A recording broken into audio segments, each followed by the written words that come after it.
Ouais, salut à tous, nouvelle vidéo. Donc il est tard, je vais vous faire cette vidéo plutôt courte. Et je vais vous récap ce trade que j'ai pris sur le GBP AUD, donc un trade perdant. Très bon setup, très bon billet, il y a tout qui est bon. Les gens qui trade comme moi, ils ont pris le même trade, on a tous perdu ensemble, mais c'est pas grave, en vrai on a pris un bon setup.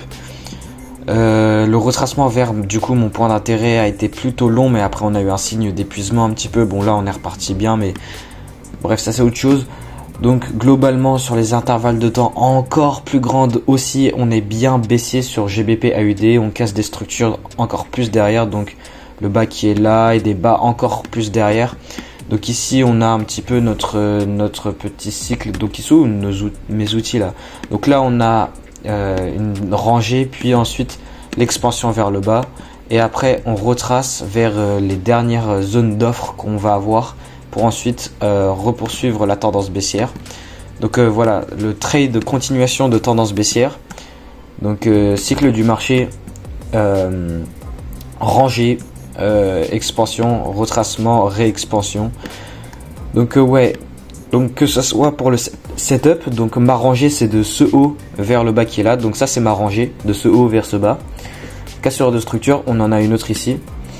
Et ce qu'on remarque, c'est que donc tous les points d'intérêt qui sont avant celle-ci sont mitigés. Donc on a ce dernier mouvement acheteur avant la vente qui se fait mitiger par celui-là, celui-là qui se fait mitiger par celui-là, et celui-là qui se fait mitiger par ce dernier, et ce dernier qui n'a absolument rien en face, avec du déséquilibre laissé en dessous, et avec cette nouvelle zone d'offre ici, du coup avec de la liquidité au-dessus de ce haut.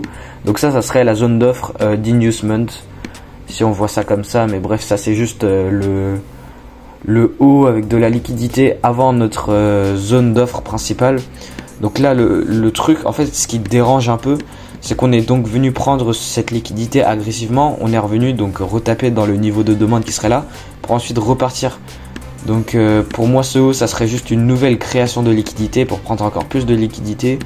On aurait, enfin sur les intervalles de temps plus petits on voit mieux, mais on voyait potentiellement un clair, une distribution potentiellement, donc c'est pas ce qui s'est passé, hein, on a réaccumulé, mais ouais, une distribution week off avec le UT qui serait là et le UTAD qui était là dedans, et là on commençait à avoir une encore nouvelle accumulation, enfin distribution à l'intérieur de cette plus grosse distribution sur le 5 minutes ou 15 minutes ou des temporalités comme ça il me semble.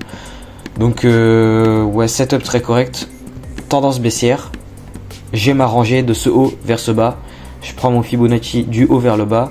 Mon point d'entrée optimal 79%, 88.6. Comme par hasard, exactement au même niveau que le dernier niveau d'offre non mitigé, avec du déséquilibre laissé en dessous, de la liquidité laissée en dessous. Et puis aussi sur le volume profile, si je prends le volume du haut de la rangée jusqu'au bas de la rangée, on a le point de contrôle de volume, l'endroit avec le plus de volume de toute la rangée qui se trouve à mon niveau d'offre. Donc on a toutes ces confluences qui se mettent ensemble.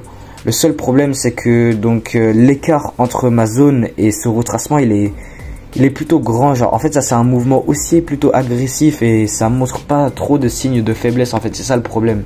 Mais sinon si on considère juste si on considère la partie gauche du setup, tout ça c'est parfait.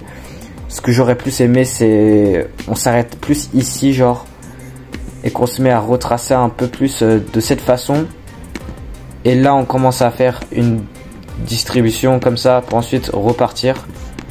Bon c'est un petit peu ce qu'on a eu, mais enfin je sais pas comment expliquer, juste ça a l'air ça n'a pas l'air très faible comme mouvement haussier quoi. Mais donc sinon setup très bien, ça c'est mon modèle d'entrée. Donc ma cible ça serait le bas qui est en bas évidemment, donc vu qu'on est sur une tendance baissière, ça c'est mon haut protégé et ça c'est mon bas qui est faible, c'est mon order flow d'anticipation. Donc ouais, donc voilà pour ce setup. Je vais finir la vidéo, 4 minutes, ça va, pas trop longue. Je vous ai résumé ce trade plutôt rapidement. Tendance baissière, je cherche ma continuation, donc retracement sur le dernier niveau d'offre, liquidité à prendre, liquidité à viser, du gap à venir remplir, du volume, mon point d'entrée optimal avec les Fibonacci, et puis c'est un petit peu tout quoi. Donc ouais, aussi rejoignez le serveur Discord, comme ça vous pouvez trader avec moi, avec plein d'autres gens, on est très actifs, on s'entraide et on partage nos analyses. Et c'est juste une très bonne communauté, donc il n'y a pas de raison de ne pas rejoindre, hein. Vous apprenez des choses aussi. Donc ouais, je vous dis salut, il est tard, et puis j'ai d'autres trucs à faire. Alors, ciao.